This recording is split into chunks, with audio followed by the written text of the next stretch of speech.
Hello दोस्तों, आप सभी का स्वागत है अपने YouTube चैनल सूरज मैथ्स जोन पे। दोस्त, मैं आपका छोटा भाई सूरज कुमार अपने इस YouTube परिवार में आप सभी का स्वागत करता हूं। दोस्त, हम लोग क्लास नंबर सिस्टम में क्लासिफिकेशन ऑफ नंबर को हम लोग पार्ट 1 में हम लोग पढ़ चुके हैं। उसका मैं अपने कमेंट बॉक्स में उसको पिन कर दूंगा और साथ में आई बॉल पे आपको कोने में आई बॉल दिखेगा, वहां पे भी इसका मैं लिंक दे दूंगा। दोस्तों, हम लोग क्लासिफिकेशन ऑफ नंबर के कॉन्सेप्ट को पढ़ चुके थे। हम लोग इस लेक्चर में उसी क्लासिफिकेशन ऑफ नंबर के आधार पे हम लोग अच्छे अच्छे क्वेश्चन करने वाले हैं। दोस्त, क्लासिफिकेशन ऑफ नंबर हाल फिलहाल के सारे एग्जाम में पूछे जा रहे हैं। तो दोस्त, आप लोग इस भाग को मिस मत कीजिएगा, क्योंकि जब हाल फिलहाल के एग्जाम में पूछे जा रहे हैं तो आगे भी ऐसे ही क्लासिफिकेशन ऑफ नंबर के आधार पे क्वेश्चन पूछे जाएंगे।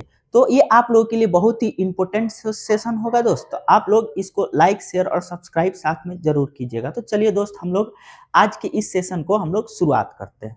ठीक, देखिए दोस्त, शुरुआत करने से पहले हम लोग क्या क्या पढ़ चुके हैं एक बार हम लोग जरा पीछे रिकॉल कर लेते हैं तेजी तेजी से। मैं इन सभी कॉन्सेप्ट को आपको समझा चुका हूं। तो क्लासिफिकेशन ऑफ नंबर हम लोग पढ़ रहे हैं। इसमें अंतर्गत हम लोग एक क्लासिफिकेशन ऑफ नंबर बोले थे, दूसरा टॉपिक हम बोले थे आपको प्राइम नंबर। प्राइम नंबर के कॉन्सेप्ट के आधार पर मैंने कॉन्सेप्ट भी करवा दिया और इस पे जितने भी हाल फिलहाल के एग्जाम में क्वेश्चन बने हैं वो सारे के सारे भी क्वेश्चन मैं करवा दिया हूं। इसका भी मैं लिंक आपके कमेंट बॉक्स में और आई बॉल पे जरूर डाल दूंगा। जो तीसरा टॉपिक है जिसको हम लोग बोले थे recurring of number, recurring of number, ठीक, ये अगले लेक्चर में हम लोग करेंगे। ठीक, तो हम लोग क्लासिफिकेशन ऑफ नंबर हम लोग पढ़ रहे थे। हम लोग पढ़ चुके हैं कि संख्याओं का वर्गीकरण, संख्याओं को दो भागों में बांटे थे, एक वास्तविक संख्या और एक काल्पनिक संख्या।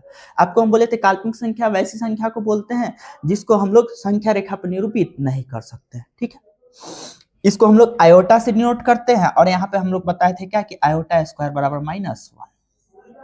उसके बाद हम आपको बोले थे वास्तविक संख्या, वास्तविक संख्या वैसी संख्या को कहते हैं जिसको हम लोग संख्या रेखा पे क्या करते हैं, डिनोट करते हैं। तो उसको हम लोग बोले थे वास्तविक संख्या। फिर आगे चल के हम लोग वास्तविक संख्या को दो भागों में बांटे थे, एक परिमेय संख्या रेशनल नंबर और एक अपरिमेय संख्या जिसको हम लोग बोले थे इरेशनल नंबर। अपरिमेय संख्या वैसी संख्या को कहते हैं जिसको हम लोग p/q के रूप में नहीं लिखा जा सकता है, जैसे पाई, जैसे 0.254689 ... ठीक। परिमेय संख्या वैसी संख्या को कहते हैं जिसको हम लोग p/q के रूप में लिखा जाता है और जहां q जो है 0 नहीं होता है। हम इसको पहला लेक्चर में पहले पार्ट 1 में ये सब समझा चुके हैं। उसमें हम बताए थे कि q 0 नहीं हो सकता है, लेकिन ऊपर वाला यानी कि p 0 हो सकता है। जैसे 7/3, 3/1, 117/7। ठीक, उसके बाद हम लोग दशमलव में पढ़े थे। ठीक, कि दशमलव दो प्रकार का होता है, एक शांत और एक अशांत। शांत उसको बोलते हैं जिसका अंतिम अंक फिक्स होता है, उसको हम लोग शांत बोलते हैं। अशांत उसको बोलते हैं जिसका अंतिम अंक फिक्स नहीं होता है। अब अंतिम अंक फिक्स नहीं होता है तो इसके आधार पे भी दो गो बताए थे। एक में होता है कि एक ही संख्या बार बार रिपीट होता है, जैसे 5 6 5 6 5 6। ठीक, एक दूसरा होता है कि कोई भी संख्या रिपीट नहीं होता है, जैसे कि 2 3 8 7 9 3 2 1 ... ठीक, तो इसी के आधार पर अशांत दशमलव को भी हम लोग आगे चल के दो भागों में बांटे थे। एक आवर्ती नॉन टर्मिनेटिंग रिपीटिंग डेसिमल, जिसमें एक ही संख्या क्या हो बार बार आता हो, जैसे 0.333 0.565656। और एक बोले थे कि नॉन टर्मिनेटिंग नॉन रिपीटिंग मैंने अशांत अनावर्ती दशमलव। इसमें क्या होता था कि इसका भी अंतिम अंक फिक्स नहीं होता था और इसमें एक पैटर्न पे संख्या नहीं आती थी, अलग अलग संख्या बार बार आती थी। ये गलती से लिखा गया है, जैसे 0.873253 ... ठीक है, चलिए। तो आपको बताए थे कि परिमेय संख्या शांत वाला परिमेय संख्या होता है, अशांत वाला आगे चल के दो भागों में बांटे थे। तो अशांत आवर्ती जो होता है वो परिमेय संख्या बनता है, अशांत अनावर्ती जो होता है वो अपरिमेय संख्या बनता है। उसके बाद हम लोग परिमेय संख्या के बारे में पढ़े थे। तो परिमेय संख्या को हम लोग दो भागों में बांटे थे। पहला तो भागे थे भिन्न, ठीक है, जिसे p/q के रूप में लिखा जा सकता है या जिसे दशमलव के भी रूप में लिखा जा सकता है, उसको हम लोग भिन्न बोले। आगे चल के इसी भिन्न को हम लोग दो भागों में बांटे थे, एक पूर्ण भिन्न और एक अपूर्ण भिन्न। पूर्ण भिन्न उसको बोले थे जिसका अंश हर से क्या हो तो छोटा हो, जैसे 3/4। ठीक, जैसे ये 7/9, जैसे 3/5। अपूर्ण भिन्न वैसे भिन्न को बोलते हैं जिसका अंश हर से क्या हो तो बड़ा हो, जैसे 7/5, जैसे 9/5, जैसे 7/6। तो ये सब क्या है तो अपूर्ण भिन्न है। ठीक, उसके बाद से फिर हम लोग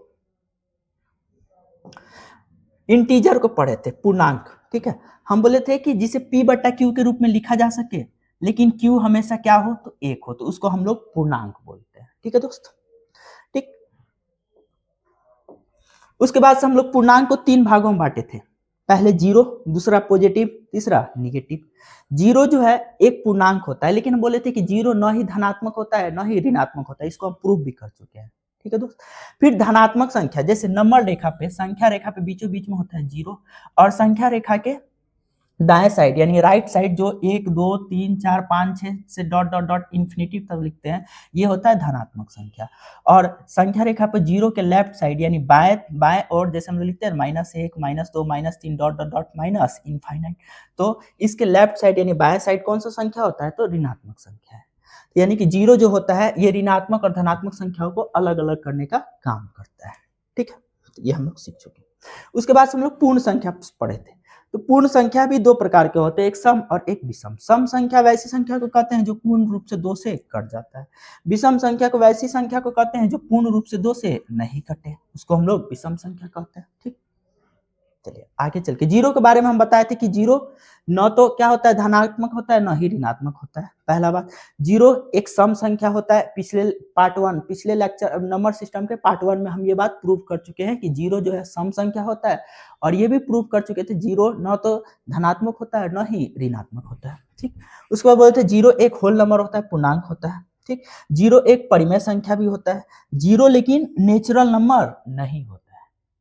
जीरो पूर्ण संख्या होता है लेकिन नेचुरल नंबर प्राकृतिक संख्या जीरो नहीं होता है। ठीक है, जीरो का खोज आर्यभट्ट ने 5वीं सदी में किया था। ठीक, उसके बाद धनात्मक और ऋणात्मक बता ही चुके हैं। उसके बाद हम लोग प्राकृतिक संख्या को बांटे थे। ठीक है, प्राकृतिक संख्या को हम लोग 3 भागों में बांटे थे। ठीक है, तो प्राकृतिक संख्या पहला प्राइम नंबर, वैसी संख्या जिसका केवल और केवल 2 गुणनखंड हो उसको हम लोग प्राइम नंबर बोले थे। वैसी संख्या जिसका 2 से अधिक गुणनखंड हो जिसको हम लोग कंपोजिट नंबर या भाज्य संख्या या इसी को हम लोग यौगिक संख्या बोलते हैं। ठीक, अब बात आता है एक वैसी संख्या को बोलते हैं जिसका केवल और केवल एक ही गुणनखंड होता है और वो है एक, उसी को हम लोग बोलते हैं एक। यानी कि एक क्या करता है, एक जो है न तो प्राइम नंबर है न ही कंपोजिट नंबर है, क्योंकि इसका गुणनखंड एक होता है। प्राइम नंबर का गुणनखंड 2 होता है और इसमें 2 से अधिक होता है, तो इसीलिए एक जो है न तो भाज्य संख्या होता है न ही अभाज्य संख्या होता है। ठीक, उसके बाद आपको हम सबसे इंपोर्टेंट अभी तक का यही था। ठीक है, नेचुरल नंबर में क्या क्या आता है, तो नेचुरल नंबर अभी पिछले स्लाइड में बोले थे एक आता है। ठीक, उसके बाद से आपका प्राइम नंबर आता है और फिर कंपोजिट नंबर आता है। ये तीनों नंबर मिलके क्या बनाते हैं तो प्राकृतिक संख्या बनाते हैं। अब इस प्राकृतिक संख्या के समूह में अगर हम लोग जीरो को सम्मिलित कर दे तो ये बन जाता है होल नंबर, यानी कि पूर्ण संख्या।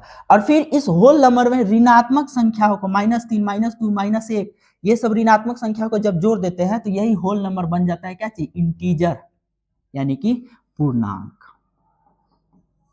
ठीक, अब जब इसी पूर्णांक में हम लोग दशमलव वाली संख्या जोड़ देते हैं जैसे 0.5 0.15, ठीक है 0.25 3.5, तो ये जो है पूर्णांक संख्या बन जाती है क्या चीज, तो रेशनल नंबर यानी कि परिमेय संख्या।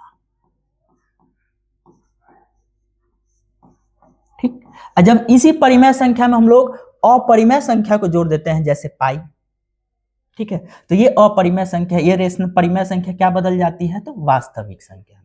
तो इसी को हम लोग बोले थे कि सीक्वेंस आप लोग इसको जरूर ध्यान में रखिएगा दोस्त, काहे कि यही सीक्वेंस से आप देखिएगा कि बहुत ज्यादा क्वेश्चन पूछा जा चुका है। फिर से एक बार रिकॉल करवाते हैं। प्राकृतिक संख्या में क्या क्या आता है, तो एक होता है, भाज्य संख्या होता है और अभाज्य संख्या होता है। ठीक, अब इसी प्राकृतिक संख्या में हम लोग जब जीरो को मिला देते हैं तो यही बन जाता है पूर्ण संख्या यानी कि होल नंबर। और फिर इसी पूर्ण संख्या में हम लोग ऋणात्मक संख्याओं को मिला देते हैं तो ये बन जाता है हम लोग का इंटीजर यानी कि पूर्णांक बन जाता है। ठीक, जब इसी इंटीजर में हम लोग दशमलव वाली संख्या को मिला देते हैं तो यही हम लोग का बन जाता है क्या, रेशनल नंबर यानी कि परिमेय संख्या। जब इसी परिमेय संख्या में हम लोग अपरिमेय संख्या को मिला देते हैं जैसे पाई √2, ठीक है √3 मिला देते हैं तो ये संख्या परिमेय संख्या क्या बन जाता है तो रियल नंबर यानी कि वास्तविक संख्या।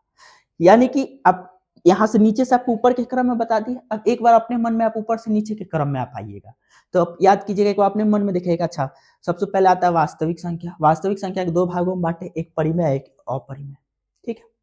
अगर हम वास्तविक संख्या में से अपरिमेय संख्या को हटा दिए तो क्या आ जाएगा? परिमेय संख्या।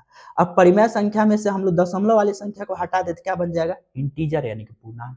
जब इंटीजर वाले में से ऋणात्मक संख्या को हटा दे तो क्या बन जाएगा? तो पूर्ण संख्या, होल नंबर। जब होल नंबर में से हम लोग जीरो को हटा दे तो क्या बन जाएगा? Natural number. तो इस सीक्वेंस को जरूर याद रखिएगा कि इसी सीक्वेंस पे दोस्त बहुत ज्यादा क्वेश्चन बन चुका है और आपको बोलेंगे कि ये सभी कॉन्सेप्ट को अभी तो मैं तेजी में रिवाइज करवा रहा हूँ, ये सभी कॉन्सेप्ट को हम नंबर सिस्टम के पार्ट 1 में आपको बहुत ही डिटेल वे से समझाया हूँ दोस्त।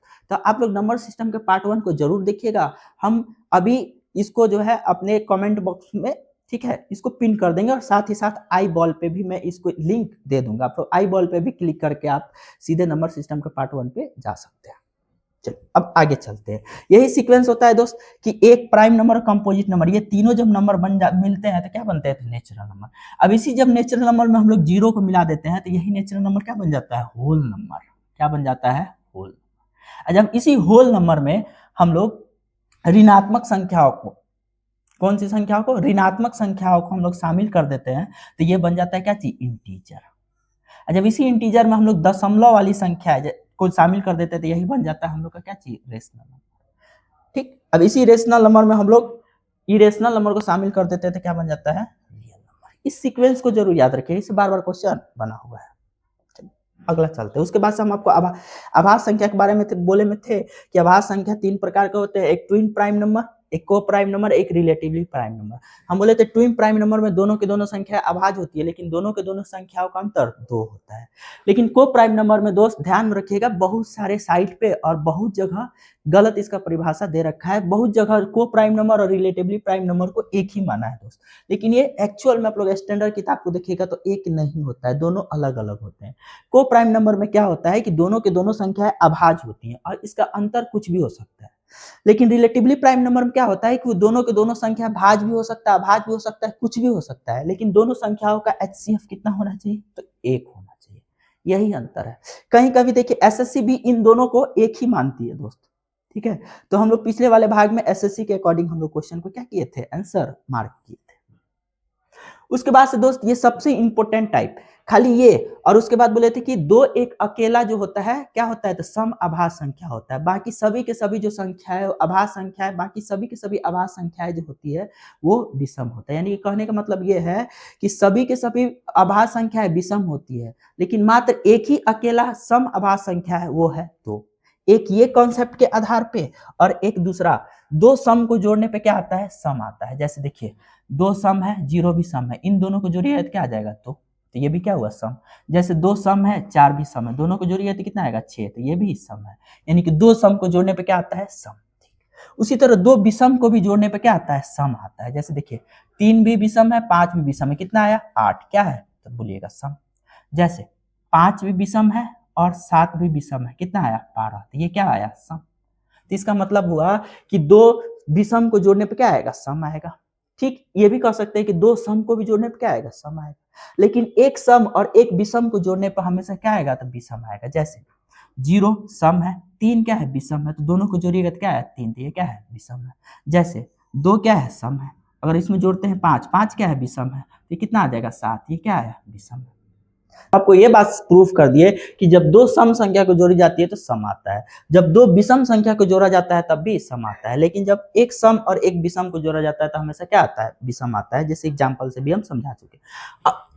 इस पे और इस पे, ये दोनों को कॉन्सेप्ट को मिला के, बस यही दो कॉन्सेप्ट को मिला के, ठीक है, एसएससी में या फिर अदर भी स्टेट एग्जाम में बहुत अच्छे अच्छे कॉन्सेप्ट बनाया गया है। तो इस कॉन्सेप्ट को थोड़ा सा गौर से ध्यान में रखिएगा दोस्तों। चलिए अब हम लोग इसी बात के आधार पे हम लोग अपना क्वेश्चन को शुरुआत करते हैं। तो मेरा जो पहला क्वेश्चन बोल रखा है, देखिए क्या बोल रखा है कि संख्या रेखा पे प्रत्येक बिंदु क्या दर्शाता है। तो याद कीजिए, अब पहले ही आपको बोले थे कि वास्तविक संख्या को कहाँ रिप्रेजेंट करते हैं? तो संख्या रेखा पे। यानी कि ठीक उसी का उल्टा पूछा, यानी कि संख्या रेखा पे किसको रिप्रेजेंट करेंगे? आप बोलिए किसको? तो वास्तविक संख्या को। तो इसका आंसर क्या आ जाएगा? वास्तविक संख्या। यानी कि इसका आंसर आ जाएगा D4 डॉग। ठीक है, ठीक। चलिए अगला क्वेश्चन को हम, तो बोल रखा है कि √2 किस प्रकार की संख्या है? तो √2 एक क्या है? अपरिमेय संख्या है, क्योंकि √2 का मान 1.414 ... होता है। ठीक है, तो ये एक क्या है, तो अपरिमेय संख्या है, तो इसका आएगा B4 बॉल। ठीक है दोस्त, अगले क्वेश्चन पे चलते हैं। अगला क्वेश्चन बोल रखा है निम्नलिखित में से कौन सा परिमेय और पूर्णांक दोनों है। परिमेय क्या बोले थे कि जिसे P बटा Q के रूप में लिखा जा सके, Q कुछ भी होगा लेकिन जीरो नहीं हो सकता है।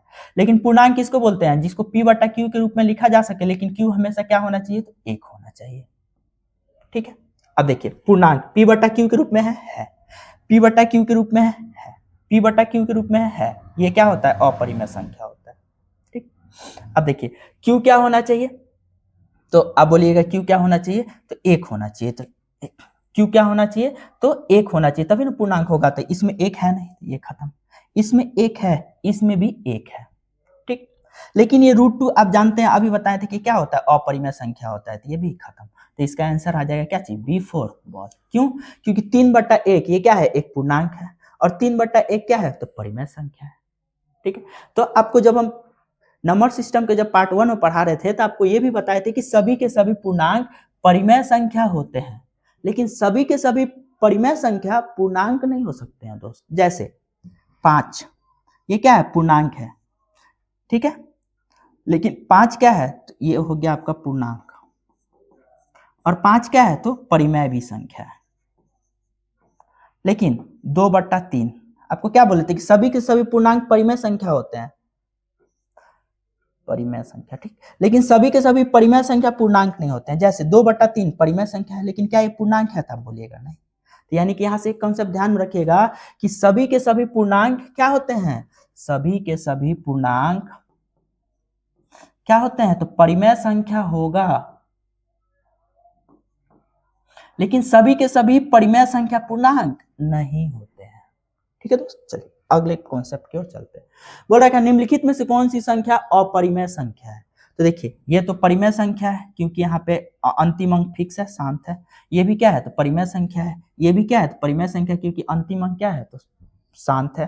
ठीक है, लेकिन ये देखिएगा ये क्या है, तो अंतिम अंक क्या है, तब कहिएगा अंतिम अंक फिक्स नहीं है। क्या संख्याओं का बार बार रिपीटेशन आ रहा है, तो नहीं, बार बार संख्या, अलग अलग संख्या बार बार आ रहा है, तो यही क्या है, अशांत अनावर्ती दशमलव।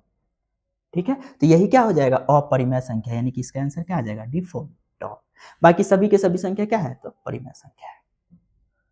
चलिए अगला क्वेश्चन बोल रखा है निम्नलिखित में से कौन सी संख्या संयुक्त संख्या है, यानी कि कंपोजिट नंबर है। आपको कंपोजिट नंबर का क्या परिभाषा बताए थे, तो आपको बताए थे कंपोजिट नंबर वैसी संख्या को कहते हैं जिसका दो से अधिक गुणनखंड होता है, उसको हम लोग कंपोजिट नंबर बोलते हैं। तो 15 का कौन कौन गुणनखंड होता है, तो 1 भी होता है, 3 भी होता है, 5 भी होता है और 15 भी होता है, तो ये कंपोजिट नंबर है। 24 का गुणनखंड देखिए, 1 भी होता है, 2 भी होता है, 3 भी होता है, 6 भी होता है, 8 भी होता है, 12 भी होता है, 24 भी होता है। इसका भी 2 से अधिक गुणनखंड है, तो ये भी कंपोजिट नंबर है। 33 का क्या क्या होता है, 1 होता है, 3 होता है, 11 होता है, 33। इसका भी देखिए 1 से अधिक गुणनखंड है, तो ये भी कंपोजिट नंबर है। तो इसका आंसर क्या हो जाएगा, ऑल ऑफ द एबव, यानी कि इसका आंसर आएगा D4 दिल्ली। ठीक है दोस्त, चलिए अगले क्वेश्चन को हम चलते हैं।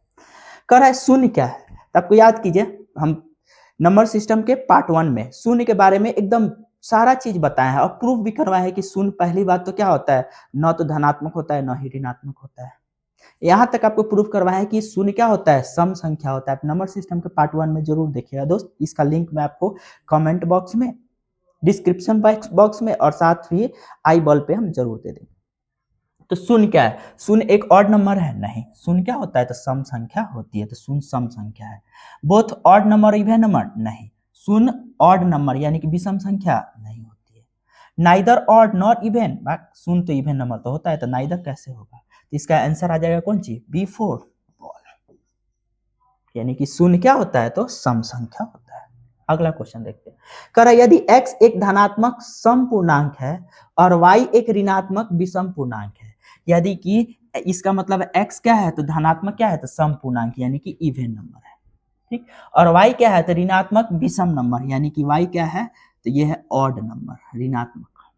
तो बोल रखा है xy, अब इन दोनों को हम जब गुना करेंगे क्या हो जाएगा, इवन गुने ऑड, ठीक, ये माइनस में कोई बात नहीं। तो इवन गुने ऑड क्या होता है दोस्तों, हमेशा इवन नंबर होता है, यानी कि सम संख्या होता है। जैसे 2 एक इवन नंबर है, अब ये माइनस ऋणात्मक, माइनस क्या है, विषम संख्या, तो माइनस विषम संख्या हम मान लेते हैं माइनस को 3। अब दोनों को गुना कीजिए तो क्या आ जाएगा, माइनस का 6। तो ये माइनस का 6 क्या है, तो आप बोलिएगा ये एक सम संख्या है। ठीक है, तो इसका आंसर आएगा क्या चीज, सम संख्या। तो ऑड इंटीजर तो होगा नहीं, इवन नंबर हो सकता है, इरेशनल नंबर होगा नहीं, नॉन ऑफ दीज होगा नहीं, तो इसका आंसर क्या आएगा, B4 बॉल। ठीक है दोस्त, इसका भी अब पार्ट 1 में हम इस बात को बता चुके हैं कि दो सम संख्या को गुना करने पे भी सम संख्या आता है, एक सम और एक विषम संख्या को भी गुना करने पर हमेशा सम संख्या आता है, लेकिन दोनों के दोनों संख्या जब विषम होंगे तो उनको गुना करने पे हमेशा विषम संख्या आता है। ये हम आपको नंबर सिस्टम के पार्ट 2 में इस चीज को बताए हुए हैं। चलिए अगला क्वेश्चन हम चलते हैं। कह रहा है अभाज्य संख्या के गुणनखंडों की संख्या। अभाज्य संख्या के गुणनखंड कितने होते हैं, तो आप बोलिएगा 2, 1। पहला तो 1 होता है और दूसरा स्वयं ही होता है, तो इसका कितना आंसर हो जाएगा, 2, यानी कि A4 एप्पल। अगला क्वेश्चन देखते हैं। कह रखा है निम्नलिखित में से कौन सी एक अपरिमेय संख्या है। देखिए दोस्त, ये ALP टीयर 2 में आ चुका है। बोल रखा है इनमें से कौन सी अपरिमेय संख्या है, बताइए। ये देखिए √3 गुने √27, √3 और √27 को आप ऐसे लिख सकते हैं √3 गुने 3 गुने 3। ठीक है, तो इसी को ऐसे भी कर सकते हैं √3 का स्क्वायर गुने 3, तो यहाँ से 3 एक बाहर आ जाएगा, ये क्या आ जाएगा 3√3, यानी कि √27 बराबर क्या आ जाएगा 3√3। तो यानी कि इसको हम ऐसे लिख सकते हैं 3√3। देखिए ये हो जाएगा 3, आइए √3 गुने √3 क्या हो जाएगा 3, तो 3 तिहाई 9, ये 9 क्या है परिमेय संख्या। ये क्या हो गया एक परिमेय संख्या, यानी कि रेशनल नंबर। 4√4, देखिए ये 4 और √4 का वैल्यू होता है 2, तो 4 दूना कितना हुआ 8, ये भी क्या है एक रेशनल नंबर है। ठीक है दोस्तों, अब इधर देखिएगा √169 ये वैल्यू होता है 13 का, माइनस √196 तो ये वैल्यू होता है 14 का, तो 13 में से 14 को घटाइए तो आएगा कितना -1, तो ये भी क्या है एक रेशनल नंबर है। √9, तो √9 का वैल्यू होता है 3 प्लस √7, तो ये हो गया रेशनल नंबर और ये हो गया इरेशनल नंबर। जब रेशनल और इरेशनल को जोड़ते हैं तो हमेशा आता है क्या चीज इरेशनल नंबर, यानी कि अपरिमेय संख्या। तो इसका आंसर आ जाए क्या चीज D4 दिल्ली, क्योंकि ये भी परिमेय है, ये भी परिमेय है, ये भी परिमेय है, एक यही है कि अपरिमेय है, और क्वेश्चन पूछा हुआ कौन सा एक अपरिमेय है। ठीक है दोस्तों, चलिए अगले क्वेश्चन को देखते हैं। इस क्वेश्चन का आंसर आप लोग खुद एक बार ट्राई करके देखिए दोस्त, फिर आप लोग मेरा आंसर देखिएगा। कह रखा है निम्नलिखित में से कौन सा सही नहीं है, यानी कि आपको बताना है गलत। देखिए 0 नाइदर प्राइम, 0 न तो भाज्य है न ही अभाज्य, ये तो सही बात है, 0 न ही भाज्य होता है न ही अभाज्य होता है, तो सही है। 0 इज नाइदर पॉजिटिव और नॉट निगेटिव, यानी कि 0 न तो धनात्मक होता है न ही ऋणात्मक होता है, ये भी बात सही है, प्रूफ कर रहे हैं। बोल रखा है P गुने Q हमेशा एक क्या आता है सम आता है, यदि P और Q हमेशा क्या हो सम हो, यानी कि ये बोल रहा है कि अगर P गुने Q हमेशा का हमेशा क्या आएगा सम, ये तभी सम आएगा जब P और Q दोनों के दोनों क्या है तो सम है। ऐसे थोड़े पॉसिबल, आप देखिए अगर P को हम विषम ले लेते हैं यानी कि 3 ले लेते हैं और Q को हम 2 ले लेते हैं, तो 3 दूना 6, तभी तो सम आ गया। तो इसका मतलब ये हुआ कि ये जो बात बोला है कि P and Q are always sum even, तो ये गलत है, यानी कि P और Q कोई जरूरी नहीं है कि क्या हो सम। P और Q में से कोई एक विषम को भी ले लीजिएगा तब भी आपको गुना कीजिएगा तो P और Q का गुणनफल सम हो सकता है। ठीक है, आपको बताए थे कि जब दो संख्या, एक मान लीजिए P है एक Q है, दोनों का गुणनफल सम तभी आएगा जब ये भी सम हो ये भी सम हो, जब ये सम हो और ये भी सम हो, या फिर जब ये भी सम हो और ये सम हो। तो इन तीनों केस में इन दोनों का गुणनफल सम आ सकता है, लेकिन ये बोल रहा है कि ये दोनों के दोनों क्या है तो सम है। तो बताइए ये सम, तो ये तो कंडीशन हो रहा है, लेकिन ये दोनों, इसीलिए ये कथन हो गया क्या चीज गलत। अब कह रहा है √2 एक अपरिमेय संख्या, तो सही तो है √2 एक अपरिमेय संख्या होता है। ठीक, तो ये इसमें से A भी सही है, B भी सही है और D भी सही है, लेकिन C क्या है गलत है। हमसे पूछा है कौन सा कथन गलत है, तो इसका आंसर क्या आ जाएगा C4 चेन्नई। चेन्नई से चेन्नई एक्सप्रेस मत याद कीजिएगा दोस्त, C4 चेन्नई। चलिए अगला क्वेश्चन देखते हैं। कह रखा है निम्नलिखित में से कौन सा कथन है, यानी कि इसमें क्या करना है कथन में सही बताना है कि कौन से कथन सही है। बोल रहा है कि सभी के सभी पूर्ण संख्याएं परिमेय संख्या होती है, सही बात है, सभी के सभी पूर्ण संख्या क्या होती है तो परिमेय संख्या होती है, ये तो सही है। बोल रहा है सभी के सभी परिमेय संख्या एक पूर्णांक होती है, ये कैसे सही है? जैसे 5/7 ये क्या है? परिमेय संख्या है, लेकिन क्या एक पूर्णांक है? तब बोलिएगा नहीं, तो यानी कि ये क्या है? गलत हुआ। कह रहा है सभी पूर्णांक अपरिमेय संख्या होता है। ये कैसे? आप एक बार बताइए। सभी पूर्णांक, पूर्णांक में हो गया मान लीजिए 2, ये भी पूर्णांक है, क्या एक अपरिमेय संख्या है? तो नहीं, आप बोलिएगा ये भी गलत है।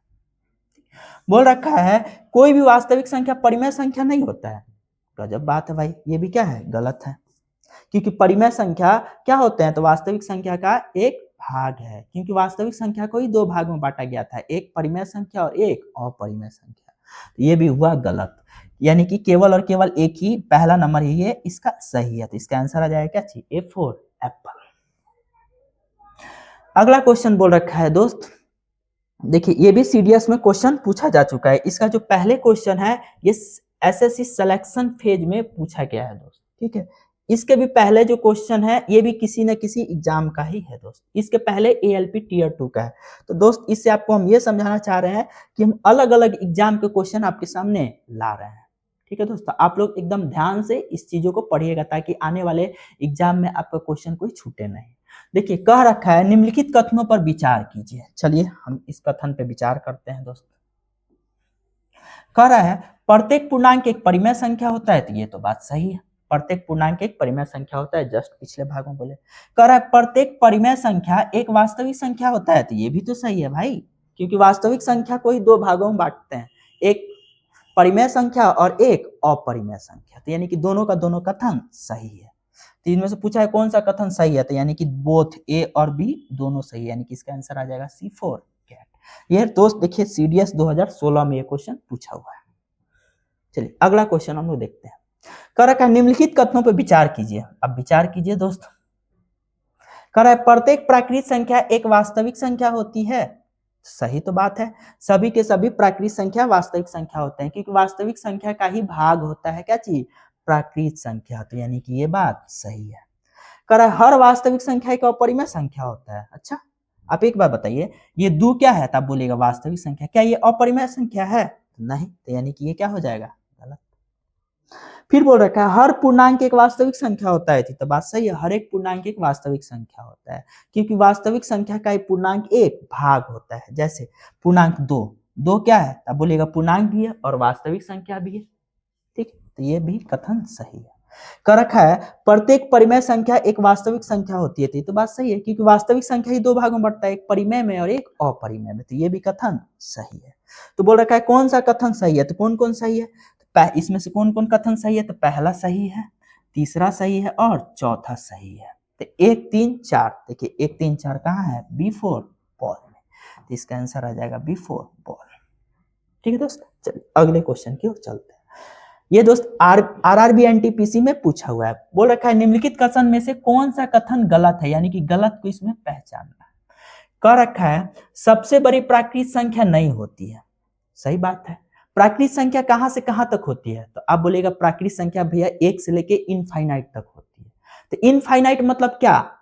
कोई फिक्स है? तब बोलिएगा नहीं भैया इनफाइनाइट मतलब तो हमेशा इनफाइनाइट इनफाइनाइट बोलते आ रहे हैं। तो इसका मतलब है कि सबसे बड़ी प्राकृत संख्या हम लोग अभी तक डिसाइड नहीं कर पाए थे, यानी कि ये पहला कथन क्या है? सही है। जो बोल रहा है कोई सबसे बड़ी प्राकृत संख्या नहीं होती, यानी कि प्राकृत संख्या है ही नहीं तो हम क्या ही बोलेंगे। इसका मतलब पहला कथन सही है। दूसरा बोल रखा है एक सबसे छोटी प्राकृत संख्या होता है, तो सही तो बात है, प्राकृत संख्या एक ही से शुरुआत होता है। तो यानी कि ये कथन सही है कि एक जो है सबसे छोटी क्या होती है? तो प्राकृत संख्या होती है। अगला क्वेश्चन बोल रखा है कि शून्य सहित सभी प्राकृत संख्या पूर्णांक संख्या होती है, सही तो बात है। प्राकृत संख्या में जब हम शून्य को शामिल कर देते हैं तो वो संख्या क्या होती है? पूर्णांक नहीं होके दोस्त क्या हो जाती है? वो संख्या हो जाती है पूर्ण संख्या होती है, पूर्णांक नहीं होती है। इंटीजर नहीं होता है दोस्त, वो होता है कौन सा? तो होल नंबर। यानी कि ये भी यहाँ पे इंटीजर अगर नहीं रह के होल नंबर आता तब ये कथन सही हो जाता है, लेकिन यहाँ पे क्या दे रखा है? इंटीजर। तो ये कथन क्या हुआ? गलत। बोल रखा है there is no largest whole number, यानी कि कोई सबसे बड़ी पूर्ण संख्या नहीं होती है।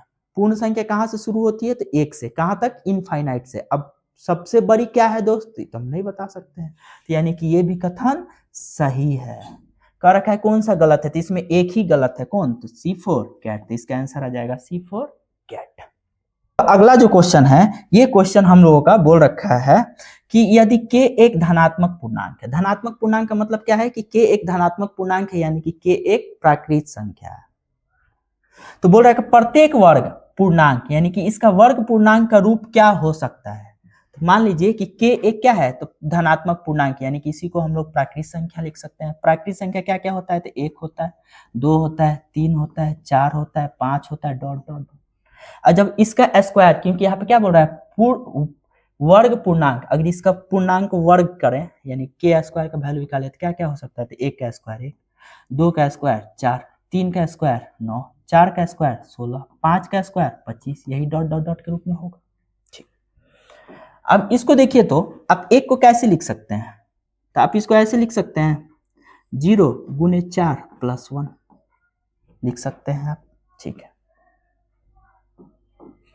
अब 4 को कैसे लिख सकते हैं, तो 4 को आप ऐसे लिख सकते हैं 4 गुने 1 प्लस 0, बोलिएगा जी भैया ऐसे लिख सकते हैं। फिर आप देखिएगा 9 को कैसे लिख सकते हैं, तो 9 को ऐसे लिख सकते हैं 2 गुने 4 प्लस 1, बोलिएगा जी भैया ऐसे लिख सकते हैं। फिर आप देखिएगा 16 को आप कैसे लिख सकते हैं, तो इसको ऐसे लिख सकते हैं 4 गुने 4 प्लस 0 लिख सकते हैं, तो हाँ बोलिएगा जी भैया। फिर इधर देखिएगा दोस्त 25 को आप कैसे लिख सकते हैं, तो ऐसे लिख सकते हैं 6 गुने 4 प्लस 1 लिख सकते हैं, तो बोलिएगा जी भैया। अब गौर से देखिएगा ये सभी किस रूप में है, देखिए तो ये है 4k प्लस 1, ये है क्या है, तो 4k के रूप में। ये क्या है, तो देखिए तो ये है 4k प्लस 1 के रूप में। ये क्या है, तो ये बोलिएगा ये क्या है, तो 4k के रूप में है। ये किस रूप में है, तब बोलिएगा 4k प्लस 1 के रूप में। तो यानी कि प्रत्येक वर्ग पूर्णांक क्या हो सकता है, तो या तो 4k हो सकता है या फिर 4k प्लस 1 के रूप में हो सकता है। ये बोल रखा है केवल 4k, तो गलत है। ये बोल रखा है 4k प्लस 1, ये तो सही है, लेकिन 3k प्लस 3 ये गलत है। यहाँ बोल रहा है 4k, ये तो सही है, लेकिन 4k प्लस 3 ये गलत है, तो ये भी ऑप्शन क्या हुआ, गलत हुआ। तो इसका आंसर क्या होगा, 4k प्लस 1। तो इसका आंसर आ जाएगा D फॉर डॉग। ठीक है दोस्त, चलिए अगला क्वेश्चन हम लोग देखते हैं। देखिए दोस्त, आप लोग इस टाइप के क्वेश्चन को घबराइएगा नहीं, भले दिखने में बड़ा बड़ा लगता है दोस्त, लेकिन ये कोई बड़ा क्वेश्चन नहीं होता है। ठीक है, आप बस छोटी से छोटी संख्या, छोटा छोटा संख्या मान के आप इस सबको चेक कर सकते हैं, बस दिखने में बड़ा होता है। देखिए कह रखा है निम्नलिखित कथनों पे विचार कीजिए। आइए दोस्त हम लोग विचार करते हैं। कह रहा है पहला नंबर, किसी भी दो परिमेय संख्या के बीच में परिमेय संख्याओं की परिमित संख्या होती है। परिमित मतलब निश्चित, ये तो गलत बात है। क्यों, क्योंकि दो परिमेय संख्या के बीच में परिमित संख्या नहीं होता है, अपरिमित संख्या होता है। यानी कि दो परिमेय संख्या के बीच में बहुत सारी संख्याएं होती हैं, वो संख्याएं फिक्स नहीं है। लेकिन यहाँ पे क्या बोल रहा है, परिमित यानी कि फिक्स है, तो इसीलिए ये कथन हुआ गलत। दूसरा बोल रखा है किसी भी दो परिमेय संख्या के बीच में परिमेय संख्याओं की अनंत संख्याएं होती हैं। एकदम, दो परिमेय संख्याओं के बीच में परिमेय संख्या अनंत रूप से पाई जाती है, उसी को हम लोग अपरिमित रूप कहते हैं। तो ये कथन हुआ आपका सही। तीसरा नंबर बोल रखा है दो परिमेय संख्याओं के बीच अपरिमेय संख्याओं की परिमित संख्या होती है, तो ये भी है दोस्त गलत। क्यों, क्योंकि दो परिमेय संख्याओं के बीच में अपरिमेय संख्या पाया जाता है, लेकिन परिमित नहीं, फिक्स नहीं, अपरिमित पाया जाता है, यानी कि बहुत सारे अपरिमेय संख्या पाए जाते हैं। कुल मिला के ये बात है कि दो संख्याओं के बीच में दोस्त बहुत सारे परिमेय संख्या भी पाए जाते हैं और बहुत सारे अपरिमेय संख्या भी पाए जाते हैं। तो ये भी कथन हुआ आपका क्या चीज, गलत। क्या पूछा हुआ है, तो निम्नलिखित कथन में से कौन सा कथन सही है, सही कथन को पहचानना है। तो मेरा केवल एक ही कथन सही हुआ था, वो क्या था, 2 नंबर। पहला होगा नहीं, तीसरा होगा नहीं, 2 और 3 नहीं हो सकता है, तो इसका आंसर क्या आएगा, B4 बॉल। ठीक है दोस्त, चलिए अगला क्वेश्चन को देखते हैं। कर रखा है निम्नलिखित में से कौन सा सही, यानी कि सही वाला हम लोग को क्या करना है, बताना है। ठीक है दोस्त, चलिए देखिए। बोल रखा है कि परिमेय संख्या का दशमलव प्रसार अंत करने वाला होता है। आप याद कीजिए दोस्त, आपको हम परिमेय संख्या को बोले थे दशमलव प्रसार अंत वाला भी होता है, और एक क्या होता है, तो एक शांत भी होता है, यानी कि अंत वाला भी होता है, एक अशांत अनावृत्ति भी होता है। तो यहाँ पे बोल रहा है केवल अंत करने वाला यानी कि शांत होता है, ये तो सही नहीं है दोस्त, ये आधा अधूरा बात है, पूरा नहीं है, इसीलिए इसको हम क्या किए हैं, गलत किए हैं। अगर यहीं पे देता कि परिमेय संख्या का दशमलव प्रसार अंत करने वाला या अशांत अनावृत्ति हो, तब ये बात सही होता। ठीक है, ये इसमें केवल बोल रहा है कि दशमलव, ये परिमेय संख्या का दशमलव प्रसार अंत करने वाला होता है, यानी कि केवल और केवल अंत करने वाला होता है, तो इसीलिए ये बात आधा अधूरा है। ठीक, तो इसलिए ये हुआ गलत। दूसरा बोल रखा है कि एक परिमेय संख्या का दशमलव प्रसार अंत करने वाला होता है, ये तो एक ही बात देख रहे हैं दोस्त, ये दोनों एक ही चीज लिखा हुआ है। ठीक है, ये क्वेश्चन में थोड़ा सा मिस्टेक है। दूसरा बोल रखा है एक अपरिमेय संख्या का दशमलव प्रसार अंत करने वाला होता है। अपरिमेय संख्या का दशमलव प्रसार अंत करने वाला कहाँ होता है? वो तो होता है अशांत अनावृत्ति, यानी कि ये भी क्या है? गलत। अगला बोल रहा है एक अपरिमेय संख्या का दशमलव प्रसार अशांत अनावृत्ति होता है, तो ये तो बात है सही, यानी कि इसमें से सही पूछा था, तो ये दोनों गलत हुआ था क्योंकि सेम ही था, ये भी गलत था, तो सही कौन है? तो डी फॉर डॉग। ठीक है दोस्त, अगला क्वेश्चन हम लोग देखते हैं। कर रखा है निम्नलिखित कथनों पर विचार कीजिए दोस्त। पहला बोल रखा है प्रत्येक मिश्रित संख्या एक प्राकृतिक संख्या होती है, यानी कि every composite number is a natural number, सभी के सभी कंपोजिट नंबर क्या होते हैं? तो नेचुरल नंबर होते हैं। ये बात बिल्कुल सही है। क्यों? क्योंकि प्राकृतिक संख्या को हम लोग दो भागों में बांटे हुए थे, प्राकृतिक संख्या को हम लोग तीन भागों में बांटे हुए थे। कौन कौन सा? पहला एक था, दूसरा आभास संख्या था, और तीसरा क्या था? तो कंपोजिट नंबर, जिसको हम लोग भाज्य बोले थे। तो यहाँ पे बोल रखा है कि प्रत्येक भाज्य या मिश्रित संख्या प्राकृतिक संख्या है, ये तो बात सही है दोस्त। अगला जो बोल रहा है हर पूरी संख्या, अब पूरी संख्या नहीं, इसको पूरी संख्या नहीं, गलती हिंदी में दिखाया हुआ है, होल नंबर को हम लोग बोलते हैं कौन सी? पूर्ण संख्या। ठीक है, तो हर पूर्ण संख्या एक प्राकृतिक संख्या है, सही बात है। जितने के जितने पूर्ण संख्या है वो क्या है? तो प्राकृतिक संख्याएं हैं। ये भी बात सही नहीं है दोस्त। क्यों? क्योंकि जीरो क्या है? पूर्ण है, लेकिन क्या प्राकृतिक संख्या है? तब बोलिएगा नहीं, यानी कि ये बात हुआ आपका गलत। ठीक है, क्योंकि प्राकृतिक संख्या में जीरो को मिलाने पर तब पूर्ण संख्या बनता है, तो इसका मतलब होगा कि जीरो पूर्ण संख्या है लेकिन प्राकृतिक संख्या नहीं है। इसमें स्टेटमेंट बोल रखा है हर पूर्ण संख्या एक प्राकृतिक संख्या होता है, तो जीरो पूर्ण संख्या होता है, क्या जीरो प्राकृतिक संख्या होता है? तब बोलिएगा नहीं, यानी कि ये कथन हुआ गलत। तो इसका पूछ रखा है कौन सा सही है, तो इसमें पहला ही कथन सही है, दूसरा तो गलत है, तो इसका आंसर क्या हो जाएगा? A for Apple. ठीक है दोस्त, अगला क्वेश्चन की ओर चलते हैं। कर रखा है दो क्रमागत विषम पूर्णांक के वर्गों का अंतर निम्नलिखित में से कौन से पूर्णांक से विभाजित है? दो क्रमागत विषम पूर्णांक के वर्गों का अंतर, आप कोई भी दो क्रमागत विषम पूर्णांक लिखिए। तो पहला अगर हम मान ले एक, दूसरा मान ले क्रमागत हो जाएगा तीन, नहीं माना तो एक और लिख दीजिए। पहला हो गया विषम पूर्णांक तीन, क्रमागत हो जाएगा तीन दो पांच। अब इसका बोल रखा है वर्गों का अंतर, तो वर्ग कीजिए, तो एक का वर्ग कीजिए तो एक, तीन का वर्ग कीजिएगा तो नौ। इसका अंतर क्या हो जाएगा? तो नौ में से एक घटाइएगा तो कितना आ जाएगा? आठ। यहाँ पे देखिए तीन का वर्ग कितना हो जाएगा? तो नौ। पांच का वर्ग कितना हो जाएगा? 25। अंतर निकालिएगा, 25 में से अगर नौ घटाइए तो कितना आ जाएगा? 16। अब बोल रखा है ये जो है पूर्णांक किससे विभाजित है? क्या तीन से विभाजित है? तब बोलिएगा नहीं। क्या नौ से विभाजित है? तो नौ से तो कट ही नहीं रहा है, तो ये भी हो जाएगा क्या? गलत। सात से, तो क्या सात से ये 8 और 16 विभाजित है? तो नहीं, तो यानी कि ये भी गलत। क्या आ जाएगा? 8, क्योंकि 8 से देखिए ये भी विभाजित है और ये भी विभाजित है, तो इसका आंसर आ जाएगा डी फॉर डॉग। चलिए अगले क्वेश्चन को देखते हैं। कर रखा है दो संख्याएं ए और बी सापेक्ष अभाज्य है, यानी कि ए और बी क्या है? रिलेटिवली प्राइम नंबर है। रिलेटिवली प्राइम नंबर का परिभाषा बताइए। हम क्या बोले थे कि दो संख्याएं रिलेटिवली प्राइम नंबर तभी होती है जब उनका एचसीएफ क्या हो? तो एक हो। तो कह रखा है कि ए और बी का मौसम क्या है? तो इसका परिभाषा ही है, तो दो रिलेटिवली प्राइम नंबर का मौसम कितना होता है? तो एक आता है, तो इसका आंसर आ जाएगा क्या चाहिए? B for ball. चलिए अगले क्वेश्चन देखते हैं। देखिए दोस्त अगला क्वेश्चन को समझने से पहले कुछ एक कॉन्सेप्ट समझते हैं। हम आपको बोले कि 2 और 6 के बीच में कितनी संख्याएं हैं, तो आप गिनिएगा। 2 के बाद 3 4 5 6, यानी कि 3 संख्याएं हैं। ठीक, तो ये छोटा था तो आप गिन लिए, लेकिन हम आपको बोले हैं कि 1 से लेके 100 के बीच में कितनी संख्याएं हैं, तो आप इसको हाथ पे गिन पाइएगा? बोलिएगा नहीं, गिनना डिफिकल्ट हो रहा है कि नहीं हो रहा है? तो इसके लिए एक कॉन्सेप्ट होता है 2 और 6 के बीच में कितनी संख्याएं हैं, तो आप बोलिएगा 2 और 6 के बीच में कितनी संख्या है दोस्त? तब बोलिएगा 3 है, 4 है, 5 है, यही ना 3 संख्या है? तो बोलिएगा हाँ। इसको लाने का तरीका क्या होता है? तो देखिए ये 6, ये हो गया अंतिम संख्या, कौन सा संख्या? अंतिम संख्या। ये हो गया प्रारंभिक संख्या। इसको लाने के दो संख्याओं के बीच में कितनी संख्या होती है, इसको लाने का होता है अंतिम संख्या। लाने का फॉर्मूला होता है अंतिम संख्या माइनस प्रारंभिक संख्या माइनस एक। बहुत लोग इस एक को भुला जाते हैं। ठीक, देखिए जैसे अंतिम संख्या हुआ कितना, तो आप बोलेगा अंतिम संख्या है इसमें 6। प्रारंभिक संख्या कितना है, तो आप बोलेगा प्रारंभिक संख्या है 2।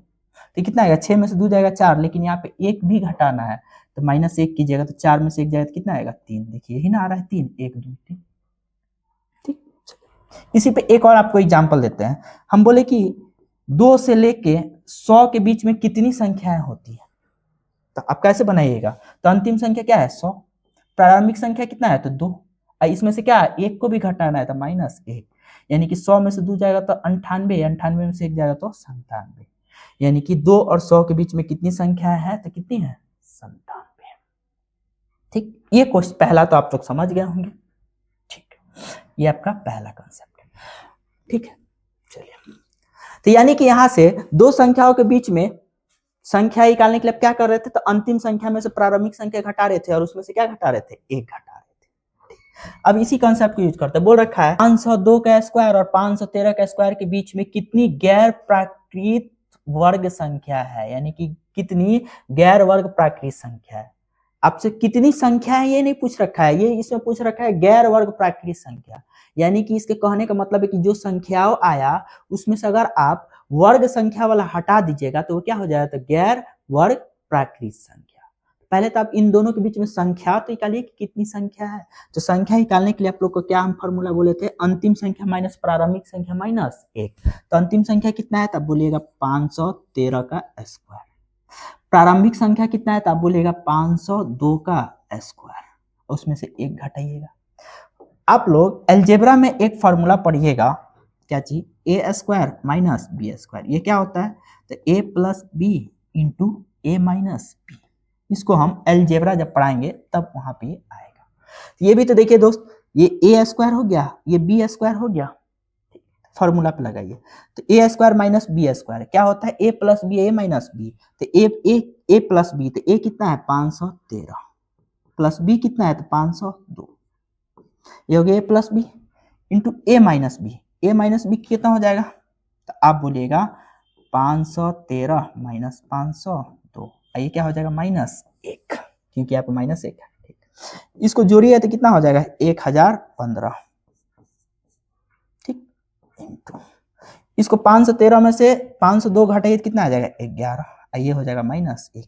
11 से गुना किए तो 11 × 5 = 55, 11 का में 11 5 16 1, और ये हो जाएगा 11 -1, ये हो जाएगा 11,164। कितना, 11,164, 11,164। अगर आपको दोस्त अब डायरेक्ट आप इसको आंसर मत लगा दीजिए 11,164 ए फॉर एप्पल, आपका गलत हो जाएगा। क्यों, क्योंकि यहाँ पे डायरेक्ट आपसे ये नहीं पूछा है कि इन दोनों के बीच में कितनी संख्याएं हैं। अगर इन दोनों के बीच में कितनी संख्याएं पूछा रहता तो हो जाता है 11,164, लेकिन यहाँ पे क्या पूछा है, कितनी संख्याएं नहीं पूछा है, ये पूछा है कि इन दोनों के बीच में कितनी गैर वर्ग प्राकृत संख्याएं हैं। यानी कि ये जो संख्याएं हैं उसी संख्या में से अगर हम प्राकृत संख्या को भी प्राकृत संख्या करें, उसी संख्याओं में से अगर वर्ग संख्या को भी हम लोग हटा दें तो जो संख्या बचेगा उसी को हम लोग बोलेंगे गैर वर्ग प्राकृत संख्या। क्योंकि इतने संख्या में तो क्या होगा, वर्ग वाला भी होगा और वर्ग वाला नहीं भी होगा। हम अगर उसमें से वर्ग वाला हटा देंगे तो वही ना कहलाएगा क्या चीज, गैर वर्ग प्राकृत संख्या। तो आप खुद सोचिए 513 और 502 के वर्ग के बीच में कितनी संख्याएं वर्ग संख्याएं होंगी। तो आप बोलिएगा 502 के बाद कितना आता है 503, ये भी वर्ग होगा। फिर 504, ये भी, इसका भी स्क्वायर वर्ग होगा। फिर आएगा 505, इसका भी वर्ग संख्या होगा। फिर आ जाएगा 506, फिर 507 का वर्ग, फिर आ जाएगा 508 का वर्ग, फिर आ जाएगा आपका 509 का वर्ग, फिर आ जाएगा 510 का वर्ग। यानी कि 502 और 513 के बीच में 511 भी आ जाएगा और 512 भी आ जाएगा। यानी कि 502 और 513 के बीच में कितनी वर्ग संख्या हुआ, तो 1 2 3 4 5 6 7 8 9 10, यानी कि टोटल 10 संख्या है 502 और 513 के बीच में, जो कि क्या है तो वर्ग संख्या है। अब टोटल संख्या में से अगर वर्ग संख्या को हम घटा दे तो यही ना आ जाएगा गैर वर्ग संख्या। तो यानी कि इसमें से अगर हम 10 को घटा दे तो कितना आ जाएगा 11,154। तो इसका आंसर आ जाएगा 11,154, जो कि डिफॉल्ट डॉग है दोस्त। ये क्वेश्चन एक लेवल आगे था। अगर देखिए इसी क्वेश्चन में आपसे बार बार गलती होता है। अगर वो पूछता है कि इन दोनों के बीच में कितनी प्राकृत संख्या है, तब आंसर आता है इसका 11,164। लेकिन ये क्या पूछा है गैर वर्ग प्राकृत संख्या, यानी कि उस संख्याओं में से गैर वर्ग यानी कि वर्ग वाला को भी संख्या को हटा दीजिए। तो टोटल वर्ग वाला कितना संख्या है तो 10, तो वही हम 10 इसमें क्या किया है हटा दिए। ठीक है, देखिए इसी आधार पर हमको एक क्वेश्चन देते हैं HW में, आप इसका आंसर कमेंट बॉक्स में जरूर लिखिएगा। हम बोले कि 102 का स्क्वायर और 203 के स्क्वायर के बीच कितनी संख्याएं होंगी, कितनी संख्याएं हैं। ठीक, इसका आंसर आप लोग कमेंट जरूर कीजिएगा दोस्त। ठीक है, ये हो गया आपका पहला क्वेश्चन। दूसरा क्वेश्चन इसी पे हम देते हैं, ठीक इसी क्वेश्चन को बोलेंगे 102 का स्क्वायर और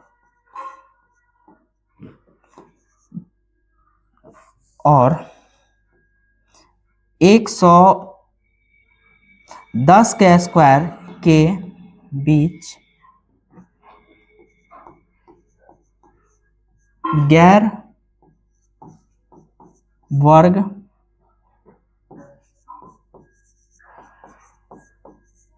प्राकृत संख्या बताएं।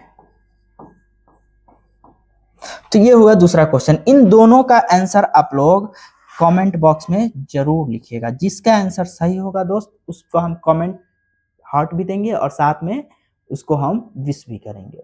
ठीक है, तो आप लोग इसका आंसर जरूर लिखिएगा। चलिए अगले क्वेश्चन को हम देखते हैं। अब अगला क्वेश्चन है दोस्त, देखिए कुछ संख्याओं का सम हम लोग कैसे निकालते हैं। जैसे देख रखा है, बोल रखा है कि sum of first n natural number, यानी कि शुरू के एन प्राकृत संख्या के वर्ग का फॉर्मूला क्या होता है, तो ये होता है n इंटू एन प्लस 1/2, यानी कि एक से लेके कहां तक इनफाइनाइट नंबर तक, ये शुरू की क्या है तो प्राकृत संख्या है। इनके सम का फॉर्मूला क्या होगा तो n इंटू एन प्लस 1/2। ध्यान रखिएगा दोस्त, ये फॉर्मूला को जरूर याद कीजिएगा क्योंकि ये फॉर्मूला यहाँ पे काम आएगा और साथ ही साथ इसमें एवरेज पे भी क्वेश्चन बनता है दोस्त। अगर यहीं पे इस फॉर्मूला को आप लोग याद कर लीजिएगा तो आपको एवरेज में भी यही फॉर्मूला काम हो जाएगा। अगला कह रहा है sum of square of first n natural number, यानी कि प्रथम n प्राकृत संख्या के वर्ग का सम कितना होता है, तो उसका फॉर्मूला होता है n into n plus 1 into 2n plus 1/6। ठीक है दोस्त, उसके बाद बोल रखा है sum of cube of first n natural number, यानी कि इसका हिंदी होता है कि प्रथम n प्राकृत संख्या के घनों का योग, क्यूब मतलब होता है घन, यानी कि प्रथम n प्राकृत संख्या के घनों का योग का फॉर्मूला क्या होता है तो ये होता है, बस इसी का आप क्या कर दीजिए इसका स्क्वायर कर दीजिए। देखिए n इंटू एन प्लस 1/2 का क्या है होल स्क्वायर है, तो अगर इसको याद कर लीजिएगा तो ये भी याद हो जाएगा। अगला देखिए, अगला बोल रहा है sum of first n odd number, यानी कि शुरुआत के प्रथम n विषम संख्या के वर्ग, विषम संख्या के योग कितना होता है तो क्या होता है तो n स्क्वायर, यानी कि प्रथम n विषम संख्या का योग का फॉर्मूला तो n स्क्वायर। ठीक उसी तरह यहाँ पे थोड़ा कट रहा होगा, ये होता है n इंटू एन प्लस, ये बोल रखा है सम ऑफ फर्स्ट, यहाँ पे n छूट चुका है, sum of first n even number, यानी कि शुरुआत के प्रथम n सम संख्या का वर्ग क्या होता है तो n इंटू एन प्लस 1। ठीक है दोस्त, अब इसी के आधार पे, इसी क्वेश्चन के आधार पे हम लोग क्वेश्चन करते हैं। पहले याद कीजिए प्रथम n प्राकृत संख्या का योग तो n इंटू एन प्लस 1/2, प्रथम n प्राकृत संख्या के वर्गों का योग तो n into n plus 1 into 2n plus 1/6, प्रथम n प्राकृत संख्या के घनों का योग तो n इंटू एन प्लस 1/2 का होल स्क्वायर। ठीक, उसके बाद से प्रथम n सम संख्या का योग, तो सम संख्या का क्या होता है n इंटू एन प्लस 1, प्रथम n विषम संख्या का योग तो क्या होता है तो n स्क्वायर। अब इसी बात के आधार पे क्वेश्चन करते हैं। पहला क्वेश्चन बोल रखा है 1 से 42 तक के प्राकृत संख्या का योग निकालिए, यानी कि 1 से 42 तक के प्राकृत संख्या का योग निकालना है। तो क्या फॉर्मूला होता है, तब बोलेगा n into n plus 1/2। n क्या है, तो 42 है, तो n हो जाएगा आपका 42 इंटू 42 प्लस 1/2, काटिएगा तो ये हो जाएगा आपका कितना 21, यानी कि 21 गुने 43, यानी कि इसका इकाई अंक कितना होगा, 1 गुने 3 3 आएगा, इसका इकाई अंक 0 खत्म, इसका इकाई अंक 0 खत्म, इसका इकाई अंक 0 खत्म, इसी एक ही ऑप्शन में इकाई अंक 3 है, तो इसका आंसर आ जाएगा पी C4 कैट। वैसे आप 21 से 43 में गुना भी कीजिएगा तो इसका आंसर भी आ जाएगा 903। ठीक है दोस्तों, चलिए अगला क्वेश्चन हम देखते हैं। कर रखा है पहली 50 प्राकृत संख्या के वर्गों का योग, वर्गों का योग का फॉर्मूला क्या बोले थे, n into n plus 1 into 2n plus 1 by 6, जहाँ n क्या है, तो प्रथम 50 है, तो n का वैल्यू 50, अब n का वैल्यू 50 रख दिए, 50 इंटू 50 प्लस 1 इंटू 2 गुने 50 प्लस 1 बट्टा कितना 6, तो ये हो जाएगा आपका 50 गुने ये हो जाएगा 51 गुने 50 गुना 100 प्लस 1 101 बट्टा कितना हो जाएगा 6, 2 से काट लेंगे तो ये हो जाएगा 25 है, ये हो जाएगा कितना 3, 3 से काट लेंगे तो 17 तिहाई 51। ठीक है, 7 5 35 यानी यूनिट डिजिट 5 आएगा, देखिए इसका भी 5 है, इसका भी 5 है, इसका भी 5 है, ये खत्म। ठीक है, डिजिटल सम इस पे लागू हो सकता है दोस्त, चलिए एक बार डिजिटल सम लगा लेते हैं, तो क्या आएगा आप देखिएगा 5 2 7, 7 और 1 8, फिर 1 1 2, तो 8 7 56, 56 यानी 5 6 दोनों को जोड़िएगा 6 5 11, 11 मतलब डिजिटल सम 2, तो इसका आ गया डिजिटल सम 2, अब फिर 2 दूनी 4, यानी कि इसका डिजिटल सम कितना आएगा 4। इसका डिजिटल सम देखिए 7 2 9 खत्म, 5 4 9 खत्म, इसका डिजिटल सम आया 1, तो ये क्या हो जाएगा नहीं होगा। इसका डिजिटल सम देखिए 9 5 4 9, इसका डिजिटल सम आ रहा है 4, इसका डिजिटल सम देखिए 5 4 9 4 3 7 2 9, यानी कि इसका डिजिटल सम 0 या फिर 9 हो रहा है, तो एक ही ऑप्शन है डी जिसका डिजिटल सम क्या आ रहा है 4, तो इसका आंसर आ जाएगा डी 4 डॉग। या फिर आप इन दोनों को गुना भी कीजिएगा, अगर डिजिटल सम नहीं लगाना चाह रहे तो 25 गुने 17 गुने 1 से 1 भी कीजिएगा, तब भी इसका आंसर आ जाएगा 42,925। करक है पहली 12 प्राकृत संख्या के घनों का योग, तो घनों का योग का फॉर्मूला क्या था दोस्त, तो n into n plus 1 by 2 का क्या चाहिए होल स्क्वायर, n का वैल्यू कितना है तब बोलेगा 12, तब रख दीजिए 12 इंटू 12 प्लस 1 बटा 2 का क्या हो जाएगा होल स्क्वायर, 12 से काटिए तो ये हो जाएगा 6, यानी कि 6 गुने 13 का होल स्क्वायर, 13 छक 78, 78 का होल स्क्वायर कीजिए तो यूनिट डिजिट कितना हो जाएगा 4 सब में, अब 78 का होल स्क्वायर कीजिए तो कितना हो जाएगा 8 8 64, 6 8 7 56, 56 दूना 112, अच्छे 118 का 8 हासिल 11, 7 7 49, 50 10 60, तो इसका हो जाएगा 6084, जो कि क्या है C4 कैट। ठीक है, आप लोग 68 गुने 68 कीजिएगा तो इतना ही आ जाएगा 6084। चलिए अगले क्वेश्चन को हम लोग देखते हैं। कर रखा है कि पहली 75 विषम संख्या का योग निकालिए, कौन सी संख्या विषम संख्या, विषम संख्या का योग क्या होता है फॉर्मूला, तो ये होता है n स्क्वायर, n का वैल्यू कितना है तो 56, यानी कि 56 का स्क्वायर कितना हो जाएगा, तो ये हो जाएगा आपका यूनिट डिजिट कितना आ जाएगा 6 36 6 आएगा, देखिए इसमें भी 6 है इसमें भी 6, ये खत्म 3 3 है, अब 56 का स्क्वायर कीजिएगा तो 36 3 6 5 30 दूना 60 3 63, 3 हाथ में 6 25 6 31, इसका हो जाएगा 3136, जो कि A4 एप्पल है। ठीक है, तो 56 गुने 56 किया 3136 ही आएगा। अगला क्वेश्चन कर रखा है कि पहली 31 सम संख्या के वर्गों का योग, यानी कि सम संख्या के वर्गों का योग क्या बताए थे n into n plus 1, n का वैल्यू कितना है तब बोलेगा 31 है, तो ये हो जाएगा 31 इंटू 31 प्लस 1, क्या हो जाएगा 31 गुने 32, यानी यूनिट डिजिट कितना हो जाएगा 2 एकम 2, इसका 2 है हो सकता है, इसका नहीं है, इसका भी नहीं है खत्म, इसका भी नहीं है खत्म, तो इसका एक ही आंसर आ रहा है ऑप्शन A4 एप्पल। वैसे 31 गुने 32 कीजिएगा तो इसका आंसर भी आ जाएगा 992, जो कि A4 एप्पल होगा। यहाँ पे हम लोग का क्लासिफिकेशन ऑफ नंबर के जितने भी क्वेश्चन हाल फिलहाल के थे और जितने क्वेश्चन बनने वाले थे दोस्त, सारे क्वेश्चन मैं करवा चुका। तो आप लोग से दोस्त यही एक रिक्वेस्ट है कि बस आप लोग इस वीडियो को देखिए और प्रैक्टिस जरूर कीजिए दोस्त, ठीक है। मैं इन सभी का पीपीटी आपको टेलीग्राम चैनल जो कि सूरज मैथ जोन के नाम से है उस पर मैं डाल देता हूँ दोस्त। तो आप लोग जरूर प्रैक्टिस कीजिए, क्योंकि दोस्त देखिए मैथ एक ऐसा सब्जेक्ट है, ये सब्जेक्ट नहीं है पहली बात, मैथ एक एप्टीट्यूड है दोस्त। आप लोग कभी भी कॉम्पिटेटिव एग्जाम में जाते होंगे तो सब्जेक्ट का नाम लिखा होता होगा, तो वहां पे आप मैथ सब्जेक्ट की तरह नहीं दिया जाता है, वहां पे मैथ आपको मिलेगा ही नहीं। वहां पे क्या मिलेगा? क्वांटिटेटिव एप्टीट्यूड, यानी कि मैथ क्या है? एक एप्टीट्यूड है दोस्त। एप्टीट्यूड तभी डेवलप होता है जब उसी चीज को बार बार प्रैक्टिस कीजिएगा। तो आप लोग से यही उम्मीद करते हैं दोस्त कि आप हंसते रहिएगा, मुस्कुराते रहिएगा और साथ में मैथ का क्या कीजिएगा?